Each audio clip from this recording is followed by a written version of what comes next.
Saudações, soberanos e soberanas! Prazer enorme ter vocês aqui no nosso canal de notícias do São Paulo. Eu sou o Cris e hoje vamos para mais um girinho de notícias aí do nosso tricolor. Depois da vitória de 1-0 contra o Juventude, vencemos mais uma, segunda seguida depois de muito tempo.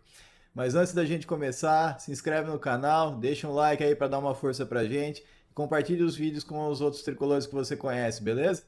Então vamos lá! E como já é de praxe, né, o time se reapresentou. O São Paulo saiu de lá logo após o jogo, já com um voo fretado aqui para São Paulo. E o elenco se apresentou e foi dividido em dois grupos, né? O pessoal que foi titular, jogou mais tempo no jogo contra o Juventude, foi fazer o treino regenerativo muscular. E os outros jogadores foram para o campo mesmo, passar pelo treino com o Hernan Crespo, né? E a boa notícia desse treino é que o Luiz Gustavo, que está fazendo lá a recuperação, né, do tromboembolismo pulmonar que ele teve, ele pela primeira vez ele treinou junto com os companheiros. Ele estava até entrando em campo mais sozinho. Dessa vez ele fez parte do treino com o pessoal que jogou menos, né, em campo, mas ainda sem contato físico, né? Ele tem aquele problema que eu falei para vocês, né, que a medicação do tromboembolismo pulmonar, ela atrapalha a coagulação, né? Então ele não pode correr risco de coletivo e tal. Mas ele treinou junto com o pessoal depois de muito tempo aí. As coisas estão caminhando aí para o Luiz Gustavo voltar para o time, né? Se Deus quiser. E o Lucas, né? Deu sequência na recuperação dele depois daquele procedimento que ele fez no joelho lá. É o tipo de uma infiltração, né? Ele fez uma fisioterapia no gramado mesmo e depois realizou um trabalho com bola, né, para ver como é que as coisas se, como é que o corpo dele se comporta, né? E aí amanhã, sábado, o São Paulo faz o último treinamento antes de enfrentar o Fluminense no Morumbi às 4 horas da tarde no domingo. Vai ser um jogo difícil pra gente, mas o Fluminense perdeu as últimas. Vamos torcer aí pra gente conseguir arrancar uma vitória e embalar de vez o Campeonato Brasileiro, né? E após o jogo, ontem teve a coletiva do Crespo, né? Aquele jeitão dele já de responder os jornalistas, né? E ele destacou que é o segundo jogo do São Paulo sem sofrer gols, né? E isso é muito importante, porque ele falou que quando isso acontece, a qualidade lá na frente, né, do ataque do São Paulo, tem mais chance de aparecer. E com isso, os resultados que a gente precisa. E novamente perguntado sobre reforços, o Crespo deu a resposta padrão que ele está deixando agora. Ele não se mete nisso, tem que falar com a diretoria. Ele falou que ele não sabe, porque foi perguntado até quando, se ele sabia até quando a janela ficava aberta e tal. Ele falou que não sabe quanto dura a janela e que ele não vai falar de mercado. Ele falou que sabe a situação do São Paulo, que a diretoria sabe o que ele pensa e que se os jornalistas quiserem saber algo em particular, tem que falar com a diretoria e não com ele. Numa outra pergunta, ele também falou que falaram, né, do calendário do Brasil, que ele já está cansado de saber como é que é. E ele falou que o tempo que tem é o que tem e que tem que recuperar a energia para o jogo contra o Fluminense no Morumbi. É que tentar organizar as ideias e nesse pouco tempo de treino que eles têm e partir para o jogo. Ele também falou que foi bem desafiador esse começo, né, no São Paulo, e que o time está se desgastando bastante porque está se entregando muito pelo resultado que o São Paulo precisa, que o São Paulo precisa sair dessa situação incômoda aí da parte de baixo da tabela. A gente ainda não está tranquilo, porque nós temos dois jogos na frente e apenas 5 pontos na frente desse pessoal. Então, assim, a gente não tá tranquilo ainda. O Crespo sabe disso, tem completa consciência disso e tá falando que o São Paulo tem que se ligar, mas ele tá fazendo o que dá para fazer, né? A gente já viu aí a gente viu aí que ele teve que fazer algumas adaptações, como colocar o Bobadilha na lateral direita, porque o Cedric não estava conseguindo fazer os cruzamentos. A parte defensiva ele até estava bem, mas a parte do ataque ele não estava conseguindo fazer e a gente precisava do resultado. Então acabou que ele colocou o Bobadilha na lateral. Então, assim, ele tá tendo que se virar com o que tem, a gente sabe disso. Ele tem menos jogadores ainda do que o Zubeldia tinha, a saber do Matheus Alves, por exemplo. O William Gomes, que o Zubeldia teve e falou que não ia usar. É, o Moreira, que o Zubeldia também pegou ar lá naquela vez lá que ele saiu do jogo, que o Zubeldia achou que ele poderia continuar. Enfim, ele tá com menos jogadores que o Zubeldia e tá tendo que se virar. E graças a Deus tá tendo bons resultados, né? Vamos torcer para que continue assim. E aí os jogadores falaram também depois dessa vitória, né? É a segunda vitória seguida. E o Luciano falou que no Brasileirão todos os jogos são difíceis. É difícil você pegar e falar assim, ah, esse jogo vai ser fácil. Até porque quando joga contra o São Paulo, os times parecem que viram Real Madrid. Pior que a gente fala isso também. Parece que o povo tira a energia do nariz para jogar contra o São Paulo. Mas hoje foi importante, pude participar mais uma vez. Mas é seguir, cara. Seguir agora com os pés no chão, porque domingo a gente tem outra decisão difícil em casa e esperamos com o apoio do torcedor sair vitorioso.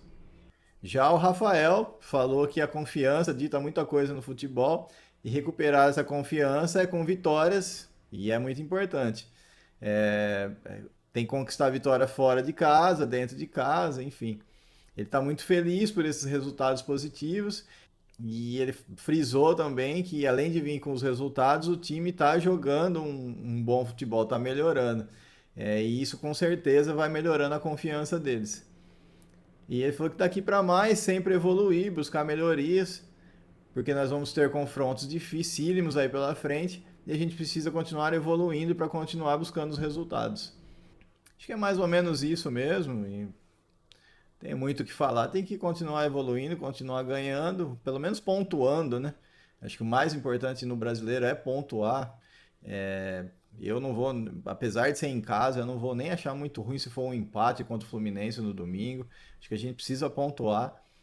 E é isso aí. A diretoria agora cabe trazer jogador para o Crespo treinar, né? A diretoria está devendo pelo menos um lateral aí e um zagueiro.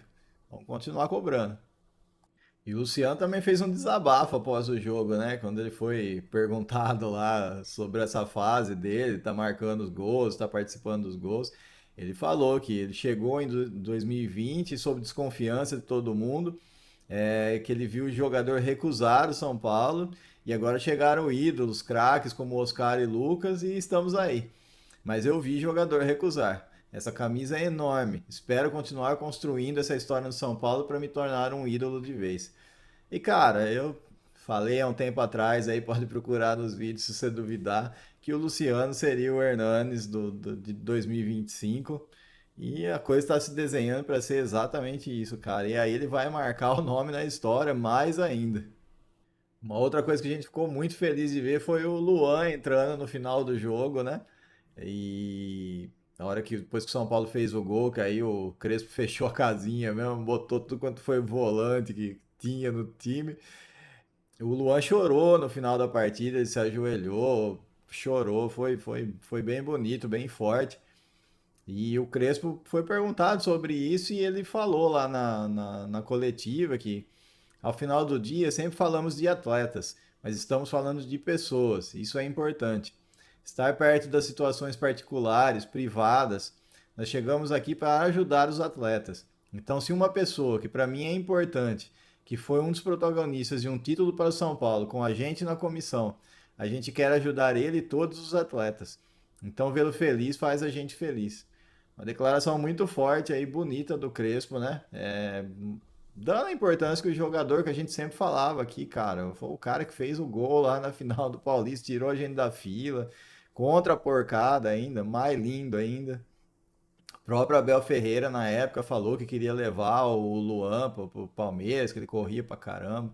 Então, assim, futebol a gente sabe que o jogador tem, passou por momentos difíceis particulares aí, mas a gente já teve a prova aí, tá aí o Alisson, que ficou um tempo fora aí, tava mal. Deu a volta por cima, foi importantíssimo pra gente também. Então, se Deus quiser aí, o Luan vai ter um bom retorno aí. E foi após quase 2 anos, cara. O Luan entrou numa partida depois de 660 dias pelo São Paulo, cara. Pensa se não. Como é que não deve ter ficado a cabeça do jogador nesse tempo, emprestado pro Vitória, querendo ser trocado e ele não queria ser emprestado. Finalmente recebeu uma chance aí, né? E inclusive substituiu o Alisson no jogo, né? E aí o Luan postou nas redes sociais dele, né, um salmo, O choro pode durar uma noite, mas a alegria vem pela manhã. É muito legal. Tomara mesmo que o jogador coloque a cabeça no lugar, aí já tenha colocado, consiga aproveitar bem essa chance que o Crespo está dando para ele. E para finalizar o vídeo de hoje, né, o São Paulo divulgou aí que vendeu mais de 20 mil ingressos para o jogo contra o Fluminense no domingo, ainda sem contar cadeiras e camarotes. A expectativa aí de pelo menos umas mais de 30 mil pessoas aí no domingo. Vamos torcer para chegar pelo menos uns 40 para dar aquela levantada no time que a gente sabe que precisa, né? Ainda mais que vai ser um time difícil de ser batido, que é o Fluminense, que foi o melhor brasileiro no Mundial. Acabou perdendo os últimos jogos aí, mas a gente sabe que o time tem bastante potencial, né? E por último, né, o São Paulo vai receber um valor por ter revelado, né, os jogadores da base, o Lucas Perry e o Emerson Royal. O Lucas Perry foi vendido do Lyon para o Leeds e por 18 milhões de euros, cara. E o São Paulo, como tem um pouco mais de 3% dos direitos pelo mecanismo de solidariedade, vai receber ali na base dos 4 milhões de reais.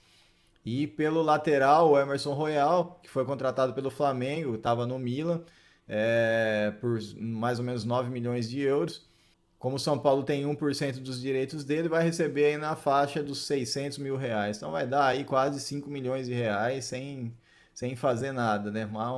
Um troco aí para ajudar esse cofre de São Paulo aí que parece sem fundo. Todo dinheiro que cai lá simplesmente vira nada, né? De tanta dívida que a gente tem.